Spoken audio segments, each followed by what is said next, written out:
Oke. Bismillahirrahmanirrahim.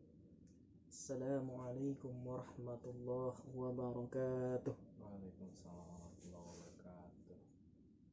Innal hamdalillah wassalatu wassalamu ala Rasulillah sayyidina wa maulana Muhammad wa ala alihi wa ashabihi ajma'in, amma ba'd. Puji syukur kita ucapkan kehadirat Allah Subhanahu wa ta'ala. Salawat serta salam tak lupa kita curahkan kepada baginda Nabi besar Muhammad sallallahu alaihi wasallam yang telah membawa kita dari zaman gelap gulita, zaman kebodohan menuju zaman yang terang benderang dan penuh ilmu kepengetahuan. Baik, langsung saja di video kali ini. Alhamdulillahirabbil alamin. Saya kedatangan tamu dari jauh. Beliau adalah teman atau saya bisa dibilang sahabat saya di universitas maupun di luar. Beliau menempuh pendidikan sama dengan saya, yaitu di Fakultas Agama Islam. Lalu prodinya adalah Pendidikan Agama Islam di Universitas Muhammadiyah Profesor Dr. Hamka. Ya. Assalamualaikum Ustaz. Waalaikumsalam warahmatullahi wabarakatuh. Alhamdulillah, bagaimana kabar antum? Alhamdulillah, baik-baik, sehat. Ya Allah. Semoga kita selalu diberikan perlindungan oleh Allah Subhanahu wa taala. Amin amin ya rabbal alamin. Baik, pada tema kali ini saya dan sahabat saya ingin membahas tentang mata pelajaran fikih, ya, tentu saja. Temanya atau subtemanya tentang gadai. Ya, kemarin yang belum mengumpulkan tugas yang kemarin jangan lupa dikirimkan segera ke saya. Saya tunggu sampai maksimal seminggu setelah video ini diupload. Oke. Seminggu berarti hari Selasa depan jam 12 malam. Kalau lewat dari situ berarti kalian tidak dapat absen dan juga tidak ada nilainya. Oke, baik. Langsung saja. Ya, silakan Ustaz, bagaimana kalau pengertian gadai itu menurut antum? Gadai itu berarti dia menggadaikan suatu barang atau biasa bisa disebut dengan menghutang, ya, utang. Ya. Jadi gadai itu juga termasuk utang. Ya, rata-rata orang menggadai. Nah, menggadaikan barang itu karena mereka berpikir daripada barang dijual kan lebih baik dia mengutang. Nah, barang yang dia gadai dia bisa diambil lagi. Nah, banyakkan orang kayak begitu. Nah, tapi gadai di Indonesia dulu itu kan konvensional. Nah, sekarang pokoknya alhamdulillah udah mulai ada gadai-gadai syariah. Nah, itu. Nah, gadai syariah itu menurut Ustadz itu seperti apa? Ya, gadai syariah itu sudah ada ketentuan, ya, ketentuan dari ulama-ulama MUI, ya, syarat-syarat dan rukunnya. Nah, sama kayak bank syariah. Nah, itu sama ada ketentuan secara syariat Islam. Ini gimana biar tidak ada riba. Karena apa? Yang dijadikan masalah, ya, ini kan masuknya ilmu fikih, pembahasan ilmu fikih yang dijadikan masalah dalam gadai itu adalah ribanya yang tidak boleh. Oh, berarti kita menyangkut lagi ke bab kemarin, ya, tentang riba. Ini juga ada kaitannya, ya, riba. Nah, riba kan mungkin kemarin udah belajar kan. Riba itu kan ada tambahan, ada ziyadah, ada tambahan. Nah, tambahannya kan kalau konvensional kan nggak jelas. Mereka hanya menuliskan berapa persen, ini berapa persen, ini, ya, dia nggak jelas. Nah, kalau di syariah itu jelas, dia di akad, kemudian rukun dan lain-lain itu juga ada tahap-tahapannya. Nah, makanya yang membedakan di situ. Kalau orang bilang sama aja, tidak sama.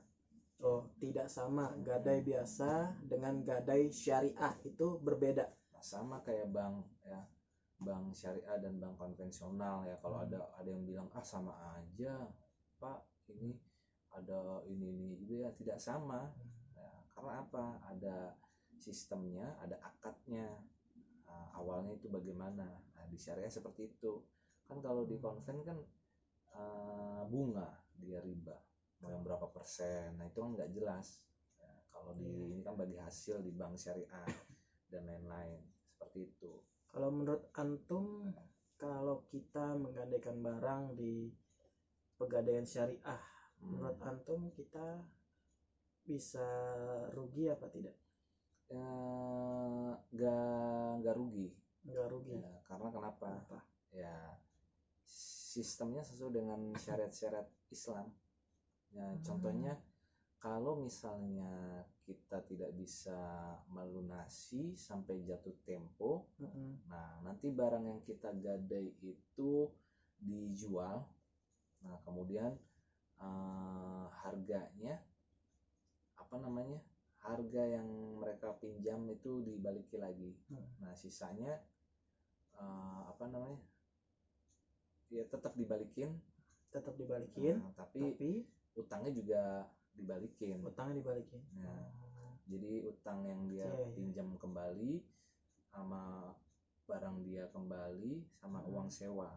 Nah bedanya kalau gadai syariah itu kan di akad, rukun dan lain-lain kan. Nah bedanya di situ. Sewa jatuhnya. Nah sewanya apa? Karena kan kita tuh nitip barang, masih menggadaikan barang ya. Barangnya juga macam-macam, ada emas, ada barang-barang besar, mobil, motor dan lain-lain. Nah ibaratnya barang kita itu kan harus mesti dijaga. Nah dijaga, nah itu juga butuh biaya perawatan. Nah di situ jadi biaya perawatan buat menjaga barang. Nah itu boleh dan jelas kan, maksudnya jelas ini kok kita ngembaliin uangnya kok lebih. Nah itu kan dijelaskan oleh pegawainya di awal seperti itu. Nah, beda kalau konven kan kayak di bank aja beda ya, berapa persen. Nah itu kan nggak jelas, jadi uangnya kecampur-campur. Jadi itu jatuhnya bukan bunga ya kalau kita ngasih ke yang menjaga itu, yang menggadaikan. Bukan ya, karena kan udah dijelaskan akadnya gimana dan rukun-rukunnya juga harus ada sesuai dengan apa yang dianjurkan oleh kalau Dewan Syariah. Dibawakan bank syariah yang berbau syariah itu kan dibawa pengawasan Dewan Pengawas Syariah ya, Dewan Pengawas Syariah dan MUI. Nah dia pengawas MUI, dan itu harus dilaksanakan agar tidak ada riba ya. Oke, kita kali ini membahas tentang riba. Jadi kalau menurut antum lebih baik kita ini menggadaikan barang itu ke pegadaian syariah ketimbang pegadaian konvensional dengan kelebihan-kelebihan yang tadi antum sudah jelaskan. Oke, baik. Lalu untuk barangnya nih Ustaz nih. Kira-kira barang untuk pegadaian itu, untuk yang bisa kita gadai atau syarat-syarat barang untuk kita gadai itu, kalau menurut antum itu bagaimana? Barangnya itu jadi kita menggadai itu harus berbentuk barang. Kita menggadai harus berbentuk barang ya. Itu juga syaratnya juga ada beberapa rukun yang harus diikuti sesuai ini. Saya ya, nama Bapak kan Pak Angga. Bapak Angga ngambil referensi dari buku ini. Ini namanya buku teman-teman Bidayatul Mujtahid. Bidayatul Mujtahid ini karangan dari Ibnu Rushd.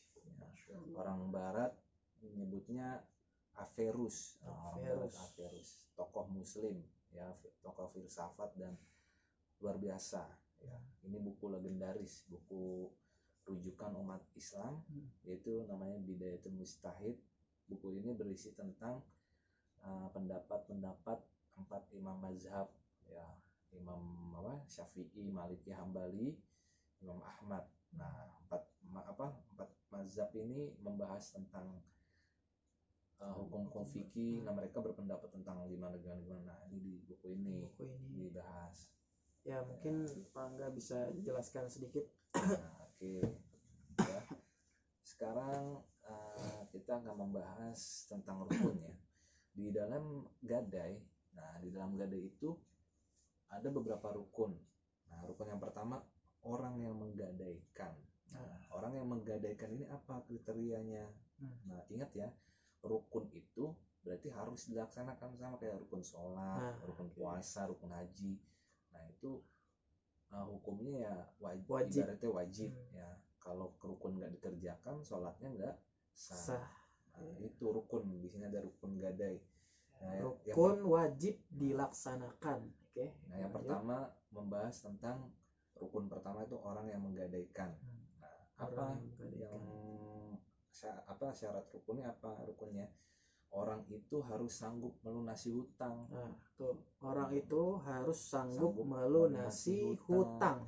Ya, jangan nggak boleh orang sembarangan ya. Kita kan gadai itu berhutang ya, berarti harus sanggup melunasi hutang. Kalau kita misalnya ingin menggadaikan barang, minjem ke penggadaian, kita harus tahu dulu sanggup atau tidak melunasi. Kalau tidak, jangan ya. Ini rukun yang pertama, orang itu harus sanggup melunasi hutang. Kemudian yang kedua itu ada kebutuhan yang jelas. Yang kedua, kebutuhan yang jelas. Kebutuhan yang jelas atau mendesak. Mendesak. Jangan kalian atau kita itu menggadaikan atau mencari pinjaman ke tempat penggadaian itu cuma buat gengsi. Ya, buat gengsi. Misalnya aduh pengen beli mobil, atau misalnya pengen traktir temen, atau pengen jalan-jalan, butuh uang, gadaikan itu nggak boleh ya. Harus ada kebutuhan jelas. Contohnya apa? Kebutuhan jelas atau mendesak. Misalnya ada keluarga kita yang sakit, nah kita membutuhkan uang nih, misalnya ada operasi atau apa, wah nggak ada yang bisa dipinjemin, akhirnya ke penggadaian ya, kita menggadaikan motor kita, nah dikasih pinjam. Nah itu ya, harus ada kebutuhan atau yang jelas, kepentingan yang jelas. Oke, yang kedua. Yang ketiga, harta gadai atau barang gadainya itu bukan barang utang. Nah, barang gadai itu bukan barang hutang. Harus milik pribadi. Harus milik pribadi. Nggak boleh misalnya over kredit HP. Misalnya kamu gadai motor, misalnya motor misalnya kamu motor nih minjem, atau motor nih nyicil, nah kamu gadein. Nah, itu nggak boleh ya, harus mutlak ya, harus milik sendiri, tidak boleh hutang. Status barang itu tidak boleh ngutang ya, harus jelas, nggak boleh. Itu syarat. Kemudian rukun yang kedua itu tentang akad gadai. Akad itu perjanjian. Akad itu perjanjian. Nah, makanya kan yang membedakan antara syariah dan konvensional adalah di akad. Rukun dan lain-lain ada. Nah, sementara kalau di konven kan tidak ada ya. Nah, rukun akadnya itu gimana? Yang pertama, harus berupa barang. Harus berupa barang yang pertama itu. Karena yang namanya utang nggak bisa digadaikan, harus berbentuk barang ya, jangan berbentuk yang lain. Kemudian yang kedua, kepemilikan barang yang digadaikan itu tidak terhalang ya. Maksudnya tidak terhalang itu harus jelas, yang tadi Bapak sebutkan, harus jelas. Jadi nggak ada penghalang, barang ini nggak ada penghalang. Misalnya kamu gadain barang motor atau HP Om, nah itu nggak boleh. Atau barangnya siapa, nggak boleh. Nah, oke, kita lanjut lagi ya. Nah, tadi akad gadai yang kedua itu kepemilikan barang yang digadai tidak terhalang. Jadi barang yang kalian gadai atau yang orang yang pengen menggadai barang itu, barangnya itu tidak terhalang ya, bendanya itu tidak terhalang. Tidak terhalang. Seperti punya saudara nggak boleh ya, harus udah jelas mutlak ya, tidak ada halangan. Kemudian yang ketiga, akad gadai yang ketiga itu barang yang digadai bisa dijual. Barang yang digadai bisa dijual. Barang yang digadai harus barang yang bisa dijual. Ya, jangan sampai barang-barang yang nggak bisa dijual. Contohnya apa barang-barang yang nggak bisa dijual? Tanaman, buah-buahan, itu kan nggak boleh ya. Itu kan tidak bisa dijual, harus ada nilai jualnya. Itu barang harus bisa dijual, barang-barang yang bisa dijual. Dan juga barang itu bukan barang gosok itu curian. Nggak boleh, barang curian tuh nggak boleh ya, haram, nggak boleh ya. Kemudian rukun yang ketiga nih, rukun yang terakhir. Rukun yang ketiga itu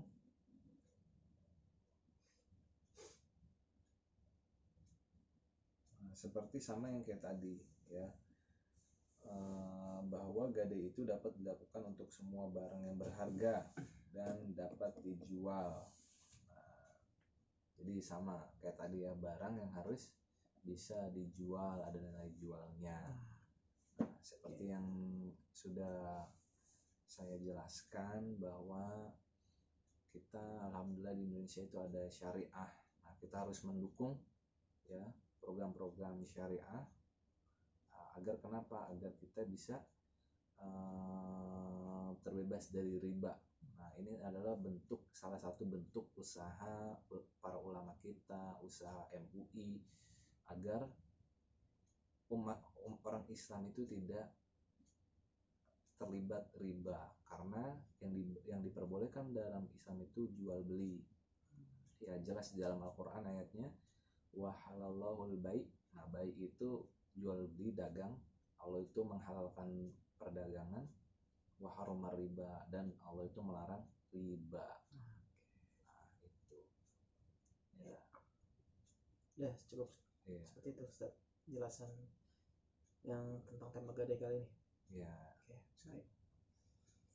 Ya mungkin untuk tema gadai kali ini sudah dijelaskan oleh sahabat saya. Alhamdulillah pemaparannya lengkap sekali ya, alhamdulillah. Jadi untuk tema gadai kali ini saya rasa selesai. Untuk besok kita lanjut ke tema tentang upah ya. Syukron kehadiran Ustaz sudah datang ke sini, sudah menemani saya dan sudah membantu saya untuk bab tentang gadai kali ini. Oke, kurang lebihnya kami berdua atau pribadi saya juga mohon maaf bila ada kesalahan dalam video ini atau kalian tidak suka dengan video ini. Oke, kurang lebihnya mohon maaf. Billahi fisabilil haq, astabiqul khairat. Assalamualaikum warahmatullahi wabarakatuh.